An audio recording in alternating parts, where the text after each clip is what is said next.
السلام علیکم ورحمۃ اللہ وبرکاتہ۔ اعوذ باللہ من الشیطان الرجیم، بسم اللہ الرحمن الرحیم۔ وَيَحْلِفُونَ بِاللَّهِ إِنَّهُمْ لَمِنْكُمْ وَمَا هُمْ مِنْكُمْ وَلَكِنَّهُمْ قَوْمٌ يَفْرَقُونَ لَوْ يَجِدُونَ مَلْجَأً أَوْ مَغَارَاتٍ أَوْ مُدَّخَلًا لَوَلَّوْا إِلَيْهِ وَهُمْ يَجْمَحُونَ۔ اور اے محمد صلی اللہ علیہ وسلم اور اے مسلمانوں، وہ لوگ قسم کھاتے ہیں اللہ کی کہ بے شک وہ تم لوگوں میں ہی ہے، لیکن حال یہ ہے کہ وہ تم لوگوں میں سے نہیں ہے، لیکن یہ لوگ ڈرپوک ہیں۔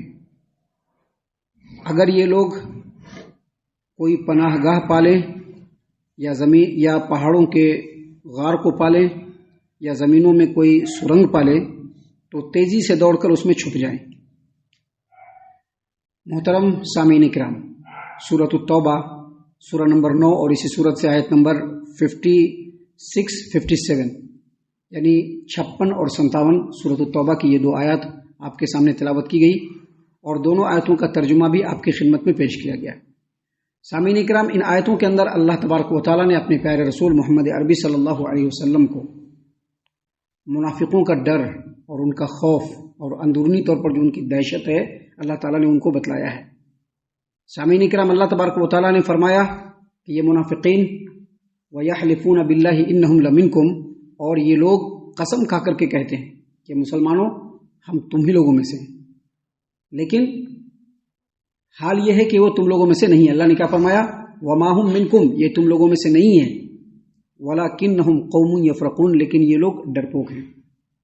سامعین کرام، یہ اصل میں مدینے کے اندر منافقوں کے بے چارگی کو اللہ تبارک و تعالیٰ نے واضح کیا ہے کہ یہ منافق لوگ مدینے میں انتہائی بے چارگی کے عالم میں رہتے تھے، کیونکہ مدینے کے اندر اللہ تبارک و تعالیٰ نے اسلام کو سربلند فرمایا، اسلام کی طاقت روز بروز بڑھتی چلی گئی، اور یہ جو منافقین تھے یہ لوگ دل سے اسلام کو پسند نہیں کرتے تھے بلکہ دل سے کفر کو، شرک کو پسند کرتے تھے۔ لیکن چونکہ مسلمانوں کی طاقت دن بدن بڑھ رہی ہے، مسلمان ایک کمپلیٹ ریاست کے روپ میں ابھر رہا ہے، تو اب لوگوں کے سامنے اسلام کی برائی کیسے بیان کریں، کیسے کفر و شرک کی جو ہے حمایت کریں، ان کا سپورٹ کریں، تو اندر ہی اندر گھٹتے رہتے تھے کہ اگر ایسا کریں گے، اسلام کی برائی کو بیان کریں گے تو مسلمانوں کے ہاتھوں نہیں بلکہ اپنے اولاد کے ہاتھوں پٹ جائیں گے۔ محترم سامعین کرام، صرف اتنے پر ہی بس نہیں ہے، یہ لوگ مدینہ چھوڑ کر کے کہیں جا بھی نہیں سکتے۔ کیوں؟ کیونکہ مدینے میں ان کی پراپرٹی ہے، ان کے دھن دولت ہے، ان کے مال ہے، ان کی آستی ہے، جائز و ناجائز طریقے سے پوری زندگی لگا کر کے اس پراپرٹی کو جمع کیا ہے، اب اس کو چھوڑ کر کے مدینہ سے باہر کیسے جائیں؟ تو یہ دوسری بے چارگی۔ اور تیسری بے چارگی یہ کہ کفر کو پسند کر رہے ہیں، اسلام کو پسند نہیں کر رہے ہیں، لیکن اس کے باوجود مسلمانوں میں رہتے ہوئے مسلمان بن کر کے رہنا پڑ رہا ہے، نمازوں کو ادا کرنا پڑ رہا ہے۔ جو سب سے بڑی جو بیچارگی ان کی یہ ہے کہ نمازوں کو ادا کرنا پڑ رہا ہے، زکوٰۃ اور صدقات دینا پڑ رہا ہے، یہ تیسری بڑی بیچارگی اللہ تبارک و تعالیٰ نے یہاں پر بیان فرمایا کہ وَيَحْلِفُونَ بِاللَّهِ إِنَّهُمْ لَمِنْكُمْ، اے محمد صلی اللہ علیہ وسلم یہ لوگ اللہ تبارک و تعالیٰ کی قسمیں کھا کر کے کہہ رہے ہیں کہ ہم تم لوگوں میں سے ہیں۔ مطلب کیا؟ مسلمان یعنی اتنا سب کچھ ہونے کے باوجود جو مسلمان تھے وہ ان کو مسلمان بھی نہیں سمجھتے، کیونکہ جو منافقین تھے بالکل واضح ہے، لیکن اسلام کا حکم کہ بھائی اسلام کا جو حکم ہے وہ ظاہر پر لگے گا تو ساتھ رہ سکتے ہو، لیکن مسلمان نہیں سمجھ سکتے۔ کیوں؟ کیونکہ مسلمانوں کی صفات ان کے اندر نہیں۔ تو اللہ تبارک و تعالیٰ نے یہاں پر اسی لیے فرمایا کہ سب سے بڑی بے چارگی یہ ہے کہ اتنا سب کچھ کرنے کے باوجود مسلمان لوگ ان کو مسلمان نہیں سمجھتے تھے، لہٰذا یہ لوگ نبی صلی اللہ علیہ وسلم کے سامنے اور مسلمانوں کے سامنے قسمیں کھا کر کے کہتے تھے۔ کیا کہتے تھے؟ وَيَحْلِفُونَ بِاللَّهِ، وہ لوگ اللہ کی قسمیں کھا کر کے کہتے تھے إِنَّهُمْ لَمِنْكُمْ، بے شک وہ لوگ اے مسلمانوں تم لوگوں میں سے ہیں، لیکن اللہ نے آگے خود انکار کر دیا، ڈینائی کر دیا، وَمَا هُمْ مِنْكُمْ، لیکن وہ لوگ مسلمانوں میں نہیں سے، یعنی مسلمانوں کی طرح رہتے تو ضرور ہیں، نمازیں تو ضرور پڑھ رہے ہیں، لیکن حقیقت میں یہ لوگ مسلمان نہیں ہیں۔ اللہ نے آگے مزید کہا وَهُمْ يَجْمَحُونَ، اللہ نے کہا وَلَكِنَّهُمْ قَوْمٌ يَفْرَقُونَ، یہ لوگ ڈرپوک لوگ ہیں۔ ڈرپوک لوگ ہیں کیا مطلب؟ اپنی بات کو لوگوں کے سامنے بیان بھی نہیں کر سکتے کہ ہمارے ساتھ یہ معاملہ ہے، اتنے ڈرپوک ہیں۔ سامعین کرام، آگے مزید کہا کہ یہ لوگ کتنے ڈرپوک ہیں۔ اللہ تبارک و تعالیٰ نے فرمایا لَوْ يَجِدُونَ مَلْجَأً، اگر یہ لوگ کوئی پناہ گاہ پالیں، یعنی کوئی قلعہ پالیں جس قلعہ کے اندر جا کر کے چھپ جائیں. فورٹ ہوتا ہے نا قلعہ، جس کے اندر جو بہت بڑا جو بادشاہ لوگ بناتے تھے قلعہ، جس کے اندر چھپ کر کے رہتے تھے. تو اگر ان لوگوں کو قلعہ مل جائے، چھپنے کی جگہ مل جائے، پناہ کی جگہ تلاش کر لیں تو وہاں جا کر کے چھپ جائیں. آگے فرمایا او مغاراتن، اگر ان لوگوں کو پہاڑوں کی کھوہ مل جائے تو وہاں جا کر کے چھپ جائیں. او مدخلل، یا زمین کے اندر کوئی سرنگ مل جائے تو سرنگ کے اندر جا کر کے چھپ جائے. یہ جو تین الفاظ ہیں ملجأن او مغاراتن او مدخلل، اس کے جو تین معنی ہم نے بیان کیے ہیں، حافظ ابو جعفر ابن جریر طبری رحمہ اللہ نے تفسیر الطبری میں سیدنا عبداللہ ابن عباس، امام مجاہد، امام قتادہ، ان مفسرین سے اس کا معنی یہی بتلایا ہے، ان مفسرین نے ان کا معنی یہی بتلایا ہے کہ اگر ان منافقوں کو کوئی پناہ کی جگہ مل جائے، کوئی چھپنے کی جگہ مل جائے، کوئی قلعہ مل جائے جس کے اندر جا کر کے یہ لوگ بند ہو جائیں تو فوراً چلے جائیں. آگے فرمایا کہ او مغاراتن، اگر ان کو پہاڑوں کا کوئی کھوہ مل جائے وہاں جا کر کے چھپ جائے. کیوں؟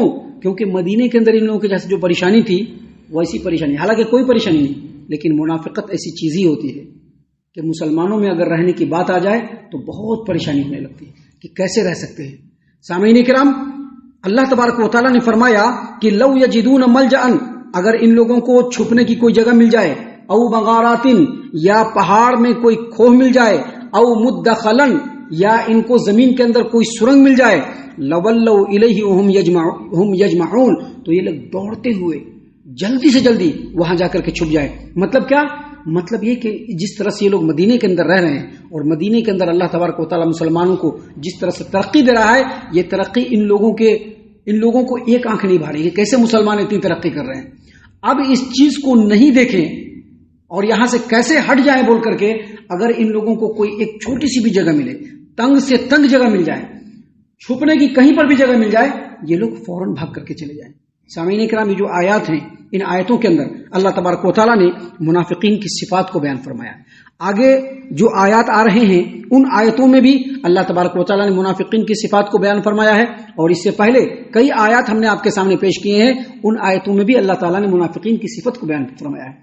ان چیزوں کو بیان کرنے کا مقصد ایک تو یہ کہ اس زمانے کے لوگوں کو سمجھ میں آ جائے کہ منافقین کن صفات کے ہوتے ہیں، اور ان آیتوں کو بیان کرنے کا ایک مقصد یہ بھی ہے کہ ان کے زمانے کے بعد کے زمانوں میں جتنے بھی لوگ آئے، جتنے بھی مسلمان آئے، ان کے سامنے یہ واضح ہو جائے کہ منافقین کی صفات کیا ہوتی ہیں.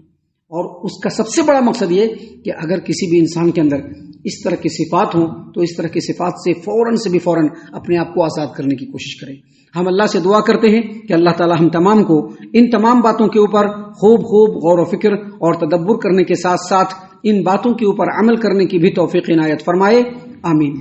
اللہ تعالی ہم تمام کو صحیح معنوں میں پکا سچا مومن مسلمان بنائے، اللہ اور اس کے رسول صلی اللہ علیہ وسلم کی اطاعت و فرما برداری کرنے والا بنائے، صحابہ کرام رضی اللہ عنہم کے طریقے پر چلنے والا بنائے، جنت الفردوس میں جگہ عطا فرمائے. اے اللہ ہم تمام کو جہنم سے پناہ دے، اے رب العالمین ہم تمام کو جہنم سے پناہ دے، اے مالک الملک ہم تمام کو جہنم سے پناہ دے.